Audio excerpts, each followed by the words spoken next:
formación de estas células de los linfocitos. Entonces ayer comentaba que pues todos los linfocitos desde luego que tienen su origen en médula ósea, pero no todos terminan su proceso de maduración ahí.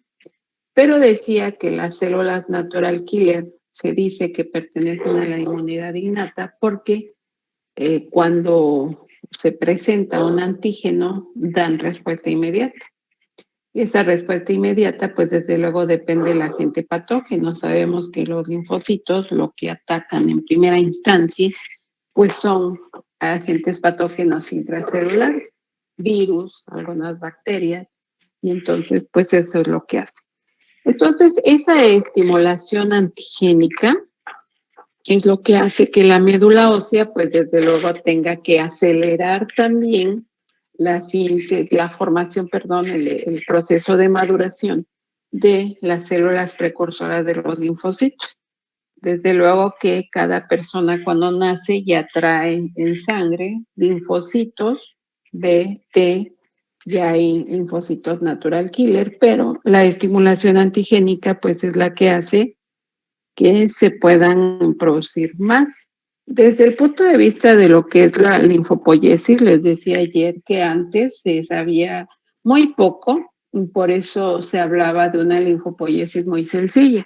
Esa célula tronco hematopoyética avanzaba y se convertía en una célula formadora de colonias linfoides. Esa unidad formadora de colonias linfoides se convertía en un linfoblasto, después prolinfocito y ya maduraba al linfocito. Hoy se sabe que no. Ese proceso, pues para empezar, tiene que ser principalmente de dos tipos, dependiendo qué es lo que va a tener como resultado ese proceso de maduración, linfocitos B o linfocitos T.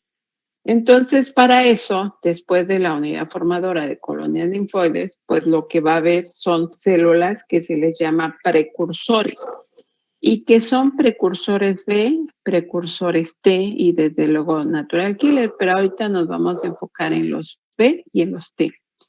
Esos precursores B, esos precursores T, también tienen que ser tipo 1, B1, B2 y los T, pues depende también qué tipo de linfocito va a terminar siendo cuando termine su esquema de maduración.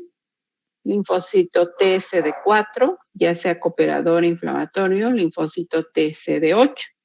Entonces, los precursores tienen que ser precursores B1, precursores B2, precursores T, CD4, precursores T, CD4, dos tipos, precursores T, CD8.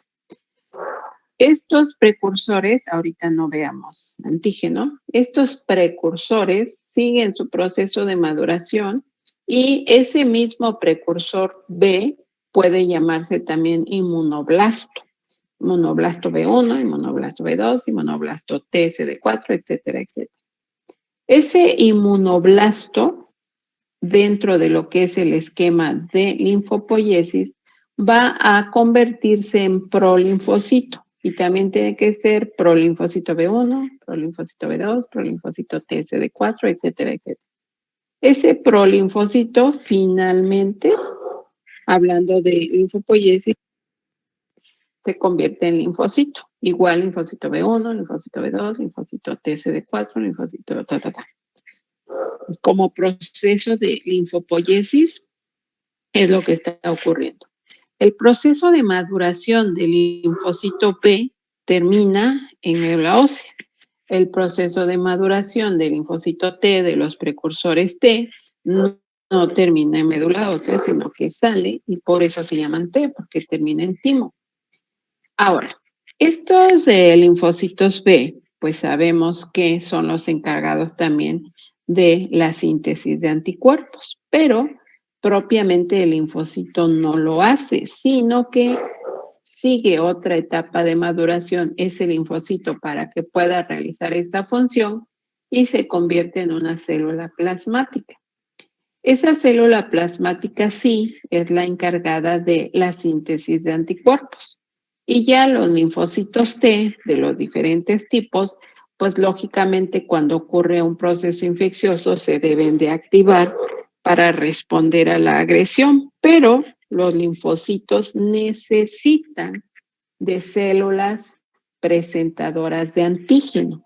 Los linfocitos solitos no inician tanto el proceso de maduración como la síntesis de anticuerpos, sino necesita que les presenten al antígeno y por eso es que hay células presentadoras de antígeno.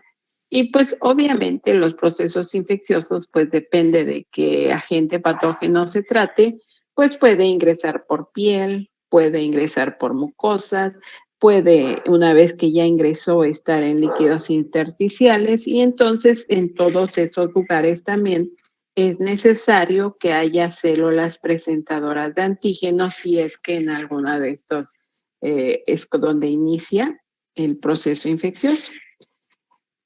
Estos son los precursores de los linfocitos que hoy todavía conocemos como linfoblastos, aunque pues cada día suele utilizarse menos ese término, pero pues todavía se habla de leucemias linfoblásticas y entonces por eso todavía se habla de linfoblastos a este precursor. Estos linfoblastos son muy fáciles de identificar, incluso en sangre periférica, así se ven. Son grandes, recuerden que todos los blastos son células grandes y tienen un citoplasma muy pequeñito, basófilo evidentemente. Y si ustedes ven, esto parece un racimo de uvas, se ven casi del mismo tamaño y por eso se habla que es una población homogénea. Estos linfoblastos que casi tienen el mismo tamaño se les llama linfoblastos tipo 1. Son los que más frecuentemente se encuentran en las leucemias incluso, y pues es cuando la leucemia es con estos precursores, es la de mejor pronóstico. Pues algo así como hasta por estética, ¿no? Se ven bonitos hasta